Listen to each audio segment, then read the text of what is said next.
Chapter 30, Battle for Falena at Fortress, 338 solar year. Morning at last, Alan arose from bed. He had trouble dressing himself with only one good arm. But he managed well enough. He gazed out the eastern window. The skyline was crimson red with the dawn of the rising sun. Sailors take warning, indeed. He said to himself, today, both blood and rain shall water the ground of this great land. The old poet couldn't help be a bit melodramatic on such a day as this. A foreign enemy had invaded his land, kidnapped his daughter, stolen a national treasure, violated his people's graves, and nearly had been successful in murdering his whole family. Enough was enough. This would be the day that all of Nyoka's scheming came to an end, he thought to himself, in order to psych up his weary body for the daunting task he was about to lead his army against. Shortly thereafter, Alan was down in the courtyard where thousands of soldiers, sailors, dragon horse cavalry and other volunteers were waiting for him. In only a few days, Alan and the knights had managed to assemble over 12,000 men for battle. Most were now armed and ready to go. Thanks to the secret caches of weapons Alan had been wise enough to hide from the Nagarian diplomats at the end of the last war. Godwin walked up beside the aging leader. Everything is in order. The boats and dragon horses are ready to transport the men across the river. Raft fleet showed up last night too. So, we should be able to get everyone ferried across in a single trip. Good, good, Alan replied while he was surveying the sea of men looking for someone. Has Robert not returned yet? It's not like him to miss a battle. Marcus answered, he has not shown up yet. And we've heard nothing new since the last message he sent you yesterday. The commander placed his good hand on his hilt, sighed, very well. Prepare to deploy. We'll just have to start the operation without him. He knows the plan. When he shows up, he and his men can refresh the front line. Marcus saluted, turned to a group of officers near him, and relayed the orders. As Godwin was walking away, Alan interrupted him. Godspeed to you and Miss Jean. We're counting on you. Everything rests in your hands. Godwin smirked, they're the most reliable hands I know of, sire. Leave everything to me. Then he walked off toward a side alley to where Alan could see Jean the rune mistress waiting. Alan turned toward the myriad of warriors before him and speaking in a loud booming voice that echoed well off the thick stone walls of the courtyard declared, Men of Falena, the dawn has come. A day of war and blood awaits us. Nagara has committed the gravest of sins. They have violated the eternal slumber of the dead.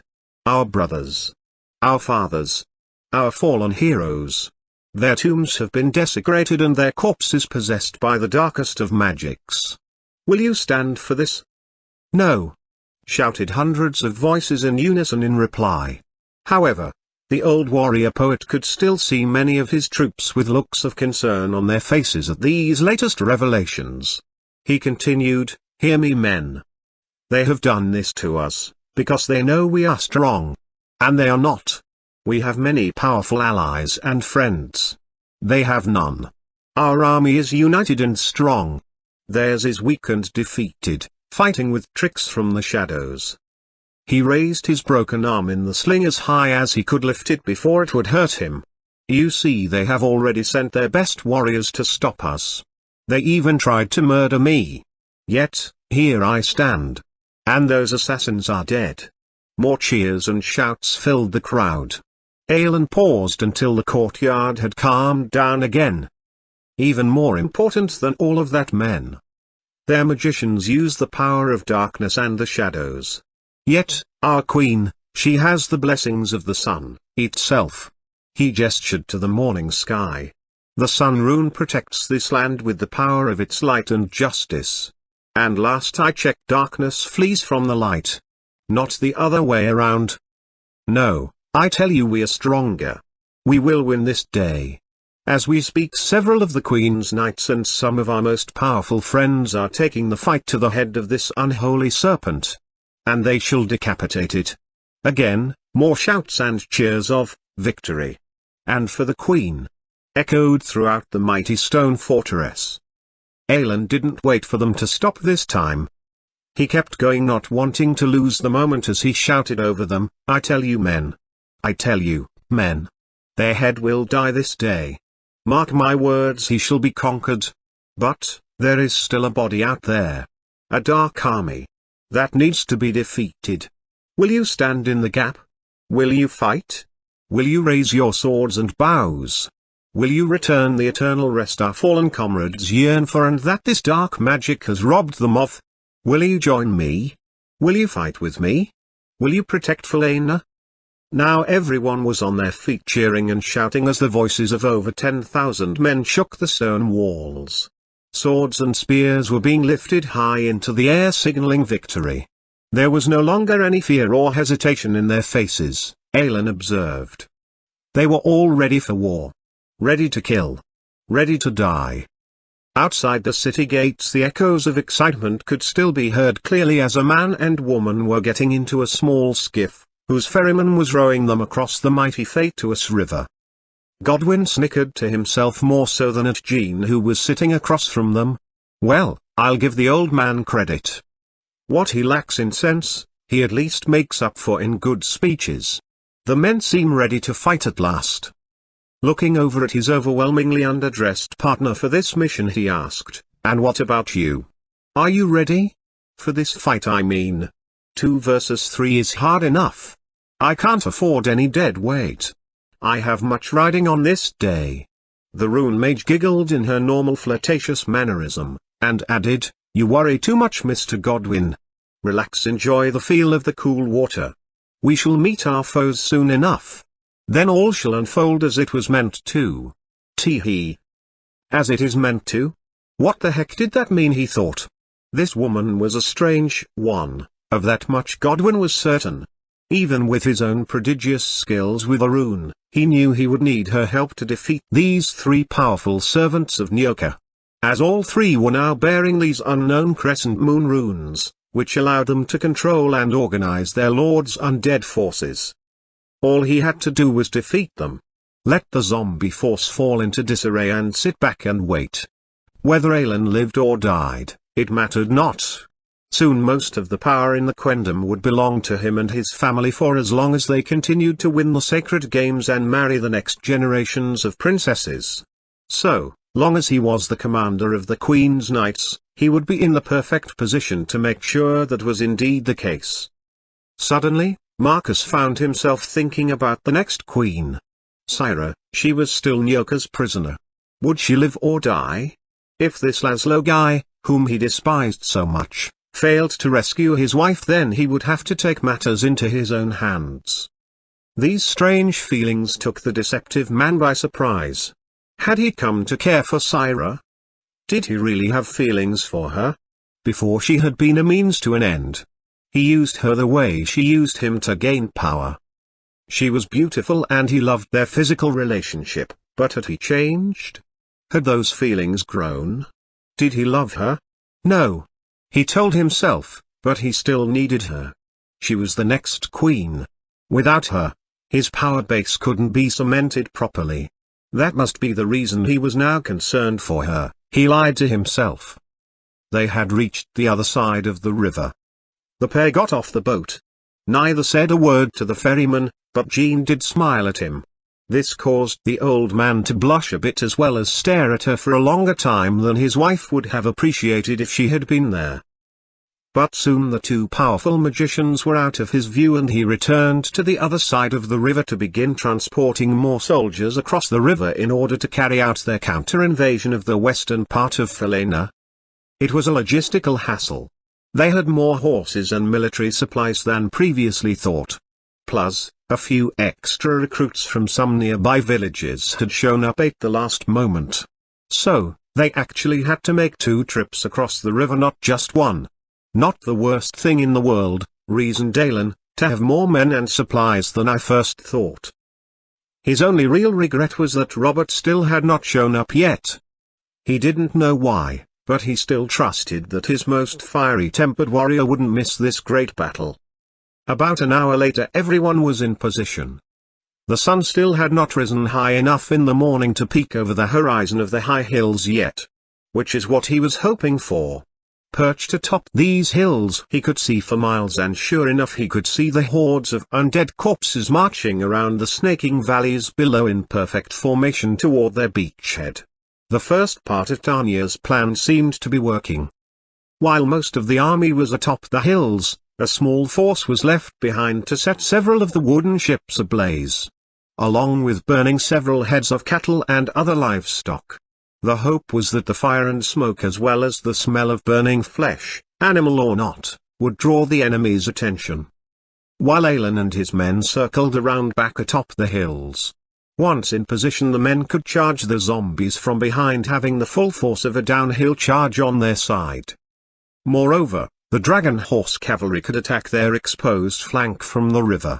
This pincer attack was risky, but it seemed the best way to assault them. Plus, once the sun came above the hills, their forces would have the sun in their eyes as the Falenan troops came crashing down upon them. Alan figured zombies didn't see exactly the same way living men did, but he figured every little advantage would help him and his men. Sure enough, their forces seemed to take the bait. Whether it was the smell of burnt meat or just the smoke, Alan didn't know, but he was just glad the plan was working for the moment. At the base of the valley where the hills and the river met, there was a wide and long open plain. This wide tract of land was easily capable of holding an army twice the size of his current one. Thus, there would be plenty of room for battle. Once Alan saw everything was ready and his foes were in position, he gave the signal to a nearby archer. The archer removed an arrow that had been resting in oil. He set the tip ablaze and launched it into the air. The signal arrow was off, and soon others were as well from other hills. In moments, several runic military units went to work casting very powerful fire spells, which cut off the enemy's retreat with a huge wall of fire. Several of the zombies nearby were instantly turned to ash by the sudden and intense heat magic. Next, more flaming arrows came raining down upon them. Hundreds upon hundreds of volleys fell upon these undead warriors. Many were maimed and set ablaze. However, this didn't stop the army of thousands of undead from regrouping their attack. They soon turned their attention to the hills and began walking up them, neither tired nor afraid. Alan gave the next signal to the soldiers beside him. This time a runic warrior raised his right hand as bolts of a thunder runner spell were cast high into the air. The beam of lightning was the next signal, as thousands of men drew their blades and spears and began the charge to meet these foes face to face. The army's spearmen were placed at the front of the charge line, and as they were running downhill they gained more and more speed and momentum. A few soldiers tripped over themselves and fell over into the undead hordes, so great was their velocity. However, most remained upright and brought their charging spears down upon these soulless creatures at full force. The first three flanks of them were plowed over onto the ground like a hot knife cutting through butter. Moments later, thousands of more men and sharp steel fell upon their foes. The enemy, however, did not panic, retreat, nor break what was left of its formation. They kept marching onward and upward to what now was becoming clear to all, which was that they were after Alan's unit. Kill the leader. Win the battle. Simple enough strategy, reasoned the nobleman. While the commander was at last understanding the enemy's true aim, the dragon horse cavalry came rushing up out of the water like a sudden storm and started hitting the enemy at their last exposed flank. This slowed the main forces of zombies down a bit while their outer ranks were being picked off by the human army. Yet, still they marched toward Alan's location. It became clear to the commander, his men were defeating these foes at a speed faster than he thought they would. Yet, he doubted it would still be fast enough to stop them all before they reached his location.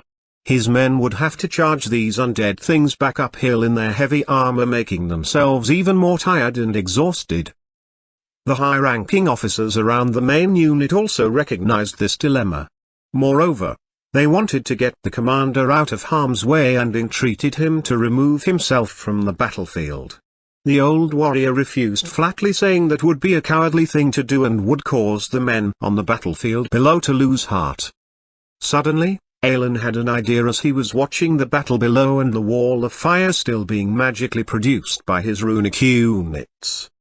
He quickly jotted something down on a small piece of paper and then grabbed a young officer saying, "Get on your horse and take this message to Captain Tarshish's magical unit. Tell him that he is to do exactly as it says. If he protests, tell him, I said this is a direct order." In a moment, the young officer was mounted and off with the message.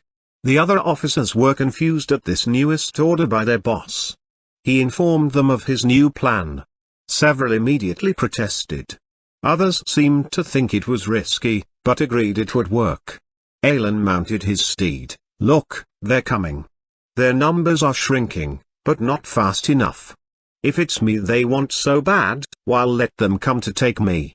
"But, sire," several protested, "it is too dangerous." Alan rebuked them fiercely, "I am not asking for your opinion.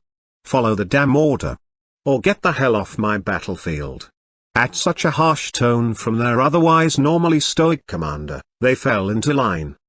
Alan took about half his command staff with him on horseback and began charging down the hill, not toward the horde of fiends, but parallel to them, and made quite the spectacle doing it by having his men blow trumpets along with banners flying high in the air.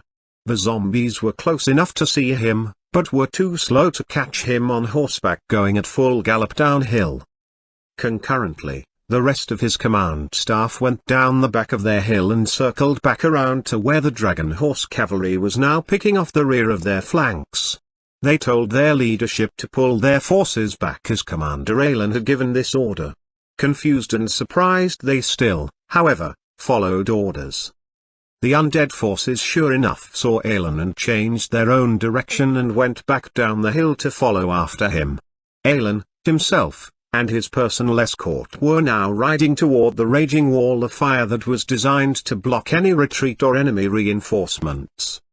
However, right now his only concern was that Captain Tarshish had not received his new order in time. But this fear was quickly put to rest as a wide gap in the pyro was opening as he approached. The land was scorched and black, but the fire was abated. The small force of cavalry passed through unharmed. Moments later the supernatural forces came following after them through the same gap in the flame. The soldiers meanwhile had seen the bolts of lightning in the sky, which was the signal telling them to hold their position. Alan and his men stood on the other side of the gap, his sword lifted high in the air. He brought it down and pointed it straight at the oncoming remaining horde of about 2,000 zombies that was now in the center of the gap. This was the signal to Captain Tarshish. Because in moments the fire came rushing back down like a flood bursting forth from a broken dam. The raging inferno swallowed them all. Animated back to life by dark magic mattered not anymore. The remaining few thousands were instantly turned to ash by the scores of fire and rage runes being casted simultaneously.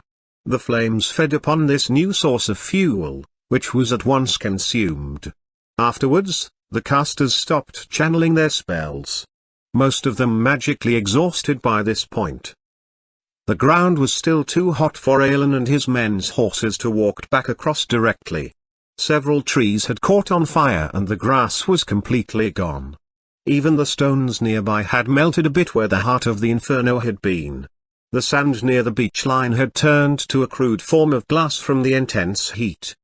Alan and his men went down and around to the riverbank and trotted through the shallow ends of the fatuous river. When they came up and around the other side, they were met with cheers and celebration at the heroic act of their fearless leader. Their warrior poet observed his men. A few hundred had been injured and fewer still had lost their lives. Alan was relieved. All in all, it was a hard-fought victory, but still, something inside his gut didn't strike the warrior as right. It was challenging, yes, but everything seemed to happen so quickly and just too perfectly. The enemy seemed to do everything exactly as they wanted them to. The victory seemed in some sense too easy. In 40 years of fighting in battles, no plan had ever gone so flawlessly. Was it Lady Danya's brilliant planning? Had Jean and Marcus defeated those three who controlled this army so easily? Or was it something else? Then, as if the enemy was reading his thoughts, abruptly 3 unholy beams of dark bluish light shot up into the air from a mountain top nearby. The ground started to shake all around Alan and his thousands of men. The horses and dragon horses, though well trained for war, started to panic as well. Then, suddenly it happened. All around them, things began to rise from the underground. From atop the hills above and the valleys below, they arose from the soil as though they had been waiting all this time. From the shoreline on one side to the still sizzling ground on the opposite side still more appeared legions and legions of undead foes. Nearly 20,000 strong reckoned Alan. And all the living were now utterly surrounded. The 5,000 or so zombies they had just defeated were all part of a trap to lure them out. Now Alan's forces were no longer in any strategical placement or on the high ground. They were just about 11,500 tired and exhausted men and beasts, who were completely surrounded on all sides by a relentless enemy. They had been outmaneuvered. Alan turned to Captain Tarshish, whose unit had just arrived too. They were tired and drained as well. There was no way his men could perform that same intensity of fire spells again for several days. Now over 10,000 pairs of eyes looked toward the Queen's husband for what they should do next, and the old warrior poet felt the weight of them all fall upon him.